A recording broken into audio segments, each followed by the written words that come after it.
Hello friends, आपका पैसा smart channel पर फिर से स्वागत है। लेकिन पहले तो बहुत-बहुत धन्यवाद। हमारे पिछले जो 2-3 वीडियो है, उसमें बहुत ही बढ़िया रिस्पॉन्स आपने दिया है और अच्छे व्यूअरशिप हमें मिले हैं इन वीडियोज़ में। लेकिन कई सारे व्यूअर्स जो है, उन्होंने वीडियो तो लाइक किया है, लेकिन हमारे चैनल को सब्सक्राइब नहीं किया है। इसलिए पहले हमारे चैनल को सब्सक्राइब कीजिए, ताकि आपको अलर्ट्स मिले whenever we are uploading a new video. तो पिछले 2-3 वीडियो जो हमने अपलोड किए हैं, जो डिस्कस किए आपके साथ में, उसका मेन थीम क्या है? उसका मेन थीम ये है कि हमारे हिसाब से मार्केट्स बॉटम आउट हो चुके हैं और अगर कोई फ्रेश बैड न्यूज़ नहीं आता है, तो धीरे-धीरे एक फाउंडेशन बना के फिर से मार्केट इम्प्रूव होना चालू हो जाएगा and we could see the beginning of a new phase in a bull market. ऐसे मार्केट में बिकॉज़ ऑफ ट्रम्प टैरिफ हमारा फोकस रहेगा on India focus companies, India growth companies और हमने 4 सेक्टर आइडेंटिफाई किए थे। Banks, NBFCs, infrastructure, engineering construction, retail और सीमेंट।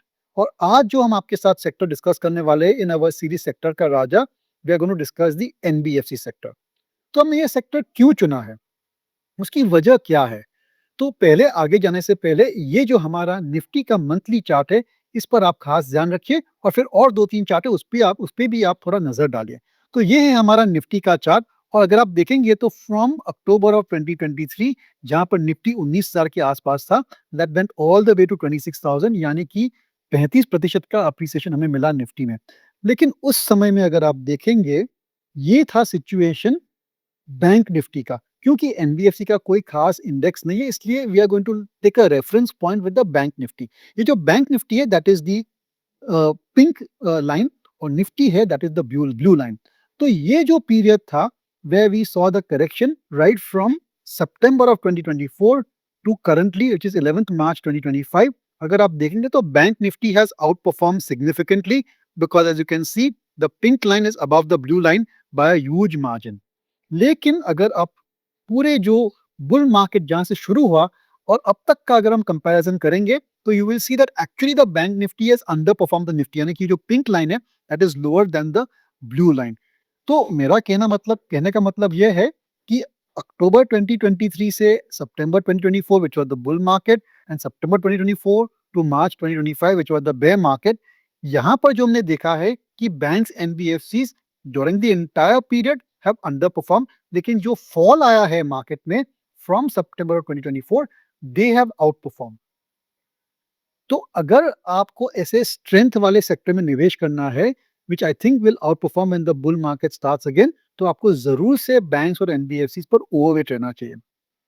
देखिए, ऑन द होल निफ्टी और सेंसेक्स में बैंक्स, एनबीएफसी का वेटेज अराउंड 30% है। लेकिन अगर आप निफ्टी और सेंसेक्स को बीट करना चाहते हैं, then you must be overweight in banks, NBFC that is by 30-35% in your portfolio. And I would prefer NBFCs over banks, क्योंकि बैंक्स कई सारे हैं, दे आर हेवीली रेगुलेटेड और वहां पर थोड़ा एक मेरे ख्याल से रेड ओशन है and there are many challenges on the bank side. But जो एनबीएफसीज है, वहां पर उनके प्रोस्पेक्ट्स हमको और भी बढ़िया लग रहे हैं। उसकी वजह 2 है। एक तो रिसेंटली आरबीआई ने जो रिस्क वेट लगाया है on banks lending to NBFCs, वहां पर काफी रिलैक्सेशन दिया है।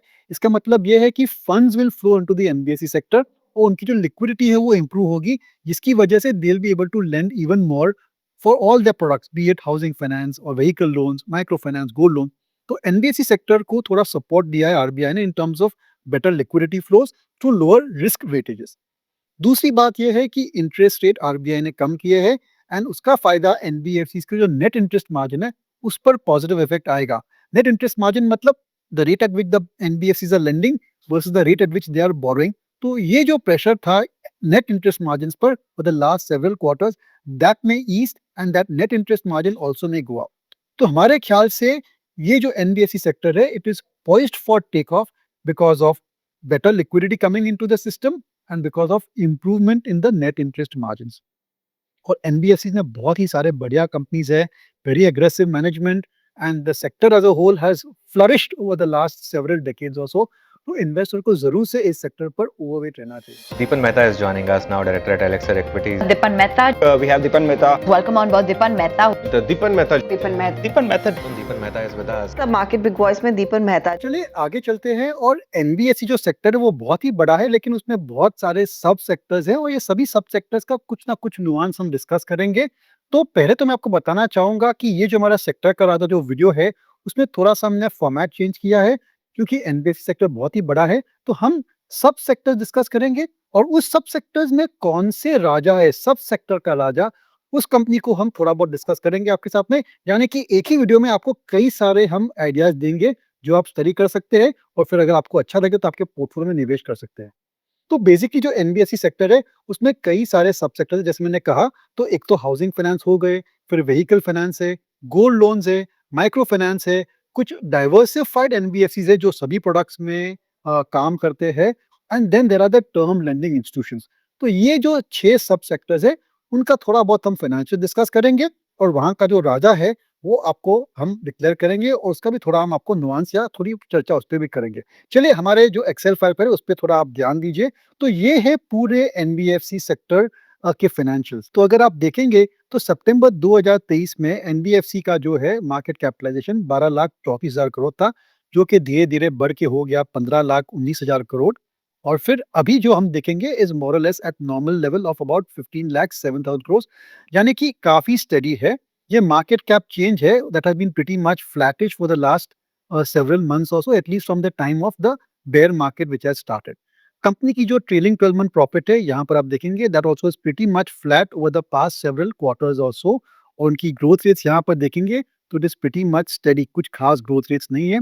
लेकिन मैं पॉइंट आउट करना चाहूंगा that from September 24 which was -1.5% growth rate that has gone to 0.72% growth rate, यानी कि जो ग्रोथ रेट है that certainly it seems that it has turn around over year. आगे चल के देखते हैं कि मार्च क्वार्टर में इनका परफॉर्मेंस कैसे रहा है।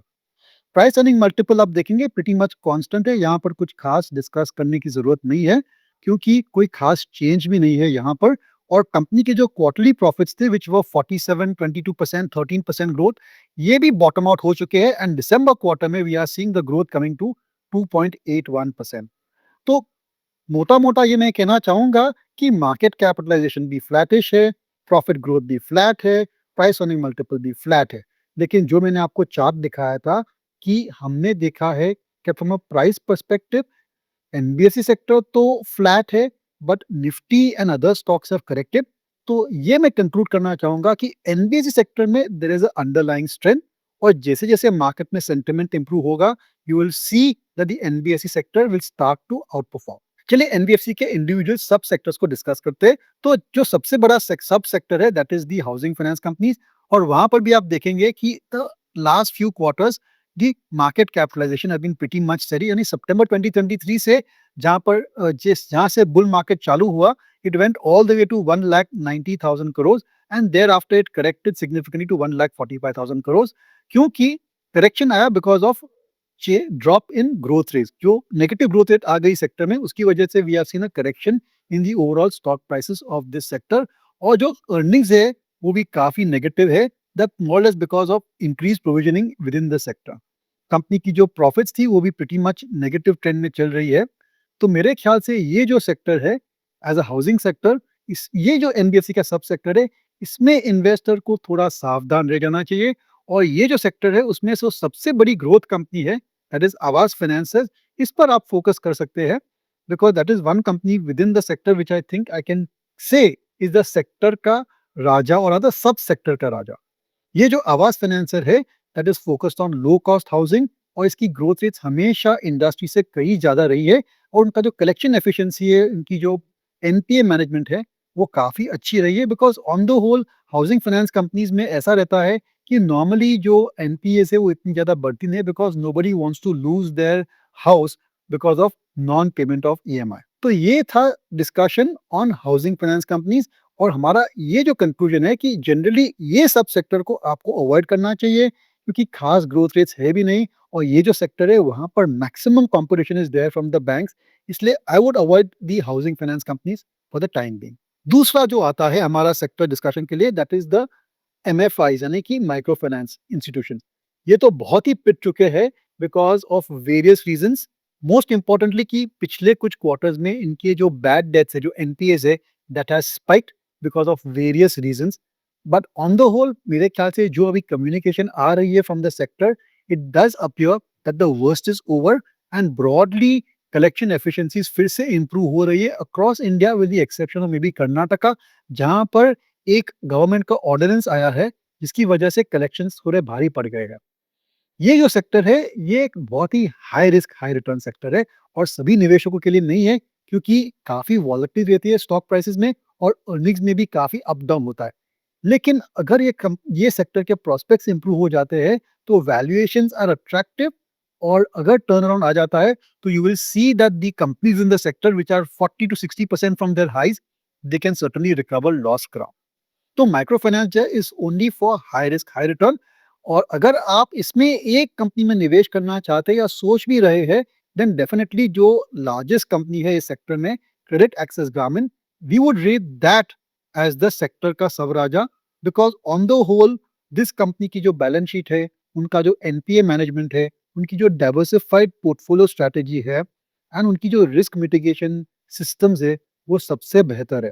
यानी कि जब पूरा सेक्टर पिटा हुआ होता है when the entire sector is under stress credit access Grameen का performance is better than the industry average.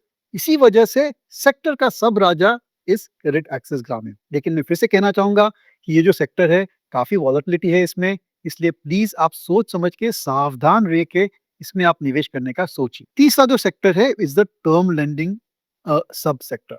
Term lending क्या होता है? ये जो इंस्टीट्यूशंस है they give big ticket loans to corporates for project financing and then they are financing large government infrastructure projects as well. तो इसमें तीन कंपनियां हमने चुनी है IFCI, REC और पावर फाइनेंस कॉर्पोरेशन और ये जो सेक्टर है उसके प्रोस्पेक्ट्स काफी अच्छे बिकॉज वैल्यूएशन सस्ते हैं within the sector and secondly because they are lending mainly to government और क्वाजी गवर्नमेंट प्रोजेक्ट्स। उनके जो एनपीएस है that I don't think is a bit of a problem for the sector as a whole. लेकिन ये सब sector में भी काफी अर्निंग्स वॉलेटिलिटी रहती है because the loan growth is not steady as compared to some of the other subsectors in NBFC। तो ये जो सब सेक्टर है NBFC का उसका राजा है पावर फाइनेंस कॉर्पोरेशन जो कि काफी अट्रैक्टिव वैल्यूएशन आई वुड से 8-10 टाइम्स ट्रेडिंग 12 मंथ पर ट्रेड कर रहा है। और क्योंकि हमारा फोकस है ऑन रिन्यूएबल एनर्जी तो काफी सारे लेंडिंग की अपॉर्चुनिटीज मिल रही है इन टर्म लेंडिंग इंस्टीट्यूशंस को। तो ये जो सब सेक्टर है इसके भी प्रोस्पेक्ट्स हमें अच्छे लग रहे हैं और अगर आपका प्रेफरेंस है for PSU stocks then certainly PFC, REC के prospects अच्छे हैं। चलिए जो हमारा चौथा सेक्टर है that is the vehicle finance companies and these companies have done very well I would say over the last few quarters or so। देखिए इनकी जो market capitalization थी that went from 2.31 lakh crores all the way to 3.11 lakh crores। उसकी वजह ये है यानी कि काफी अच्छा अप्रिसिएशन हमने देखा है इन स्टॉक प्राइस में। उसकी वजह ये है कि ये जो पीरियड था सितंबर 23 टू सितंबर 24 वहां पर ऑटो सेल्स काफी अच्छे थे और ऑटो सेल्स अच्छे ही नहीं थे जो पर vehicle realisation that also has gone up. इसकी वजह से काफी अच्छे लेंडिंग अपॉर्चुनिटीज मिले हैं इस सेक्टर को और जो कमर्शियल व्हीकल और ट्रैक्टर सेगमेंट था वहां पर भी अच्छे वॉल्यूम्स हमने देखे हैं। इसकी वजह से ये जो सब सेक्टर है एनबीएफसी का इनका परफॉर्मेंस सबसे बढ़िया रहा है ओवर द पास्ट 1.5 years और सो। कंपनी के नतीजे अगर आप देखेंगे trailing 12 month profit that also has gone from 13,000 crores all the way to 16,000 crores in about 15 months or so. And they have been declaring decent growth rates over the last 4-5 quarters also. Company की price earning, this sector की price earning multiple also has been pretty steady at about 18-19 times or so. और मेरे ख्याल से अगर आप NBFC में निवेश करना चाहते हैं तो जरूर से ये जो सब सेक्टर है इसमें आप थोड़ा ओवरवेट रह सकते हैं। लेकिन एक रिस्क फैक्टर है कि automobile sales are slowing down तो शायद जो रिटर्न्स है that may be more back ended. इसमें जो है सबसे बढ़िया कंपनी जो है आई वुड से इस चोलामंडलम इन्वेस्टमेंट एंड फाइनेंस और ये जो है it has been a spectacular wealth creator and over the past several decades it has given superlative returns to investors. ये जो चोलामंडलम है वो ऐसे समय में जब पूरी जो सेक्टर थी उसमें स्ट्रेस था this company has been able to manage its growth rates and also has been able to manage its NPS. और ये जो है I think it's a very well manage company और मेरे ख्याल से आगे चलते भी आई थिंक जब ये पूरा सेक्टर में लिफ्ट आएगा when the entire sector starts to do well the market leader and the sector का सब राजा which is Cholamandalam I think that will give the best returns as compare to some of the other vehicle financing companies which have been in problem for some time to time। जैसे कि श्रीराम है, M&M Finance है, they have got into major issues when it comes to their NPS which have been avoided by Sundaram and Cholamandalam। लेकिन चोलामंडलम की growth rate भी बहुत ही बढ़िया है। उनका जो स्पेशलाइजेशन उनका जो नीश है that is very good which is why they been able to do very well लेकिन चोलामंडलम भी धीरे-धीरे अपने प्रोडक्ट्स, अपने जो लेंडिंग की जो उनकी स्ट्रैटेजी है, वो चेंज करके they are getting into newer products like housing finance, loan against properties as well. और मेरे ख्याल से उनकी जो स्ट्रैटेजी है is to be over time to be a completely diversified NBFC. चलिए आगे चलते हैं और गोल्ड लोन्स जो एक सब सेक्टर है विद इन द एनबीएफसीज़, उन पर थोड़ी चर्चा कर लेते हैं। तो गोल्ड लोन्स के भी प्रॉस्पेक्ट्स बहुत ही बढ़िया है, उसकी वजह सिंपल है कि gold is at all time high prices. यानी कि जो उनकी जो सिक्योरिटी है, उनकी वैल्यू बढ़ती जा रही है, which gives them the leeway, which gives them the headroom to lend more against the existing gold ornaments which are already pledged with them. तो ये दोनों जो कंपनियां हैं, gold loan companies Manappuram and Muthoot finance, इनके प्रोस्पेक्ट्स आगे चलते मेरे ख्याल से अच्छे लग रहे हैं। एक थोड़ा अच्छा प्रोडक्ट है फॉर लेंडिंग, क्योंकि जो लोन्स देती है दे आर शॉर्ट टर्म। इनकी जो नेट इंटरेस्ट मार्जिन है वो भी काफी हेल्दी है, फ्रॉम 5 to 7% और thereabout. And most importantly, जो underlying security है, that is pretty strong because it is end of the day gold and gold ornaments. तो ये जो कंपनी है, last few quarters it has done very well। जैसे आप देखेंगे कि market capitalization has gone from 63,000 64,000 crores all the way to 1,07,000 crores। यानी कि पूरे सेक्टर में इस कंपनी की जो जो रिटर्न्स थे, जो स्टॉक प्राइस अप्रिसिएशन थे, that was phenomenally good over the last 5 quarters or so। कंपनी के नतीजे का आप देखेंगे, as a sector company, sorry, sector के नतीजे भी काफ़ी अच्छे थे, from 5,800 crore went all the way to 6,900 crore. और इसी वजह से मार्केट ने धीरे-धीरे इसका जो पी मल्टीपल है, वो भी बढ़ाया है। That also has expanded from 10.9 times to 15.16 times. तो ये जो गोल्ड लोन कंपनियां हैं, I think they seem to be entering a new growth phase. थोड़ा कंपटीशन है वहां पर, लेकिन फिर भी I think the market is expanding, and because gold prices have firmed up, I think there is a lot of headroom to lend against gold ornaments. चलिए आखिरी जो हमारी सब सेक्टर है एनबीएफसी में, these are the diversified NBFCs. और ये जो डाइवर्सिफाइड एनबीएफसीज है, आई थिंक इन्वेस्टर्स को सबसे ज्यादा फोकस और ओवरवेट यहाँ पर रहना चाहिए। उसकी वजह यह है कि there is a product diversification. यानी कि समझो हाउसिंग फाइनेंस में थोड़ा स्लो डाउन आ गया, then these companies can focus on vehicle finance. अगर वहां पर स्लो डाउन आ गया, तो they can go to gold, from gold they can go to consumer finance, from consumer finance they can go to equipment finance. यानी कि उनकी जो I would say road map है, या उनका जो एक्सपोजर है that is across all the lending products. And depending upon the risk return profile of a specific vertical, अपनी स्ट्रैटेजी वो डिजाइन कर सकते हैं, and they can maintain those growth rates as well. इसमें कई सारी कंपनियां हैं जिनका रिटर्न बहुत ही बढ़िया है फॉर द लास्ट 10-15 ईयर्स और सो। और उसमें से एक कंपनी जो है Bajaj finance, that was our पैसा maker stock also week before last. तो ये जो सेक्टर है, और याद है ये जो सब सेक्टर है, इसमें मेरे ख्याल से आपको अच्छे रिटर्न मिल सकते हैं गोइंग फॉरवर्ड। यहाँ पर एक खास बात यह है कि the returns for the past 4-5 quarters have been pretty flat. As you can see, market capitalisation है प्रीटी स्टैटिक रहा है, अराउंड 6 लाख करोड़ और देयर अबाउट। और उनके जो ट्रेलिंग 12 मंथ प्रॉफिट्स है, that also have been pretty much static, यानी कि स्टैग्नेंट रहे हैं। लेकिन जैसे मैंने कहा कि आरबीआई ने रिस्क वेटेजेस कम किया है और ओवरऑल लिक्विडिटी सिस्टम में बढ़ रही है, इसकी वजह से these diversified NBFCs can also start to increase their growth rates and improve their net interest margins. No prizes for guessing।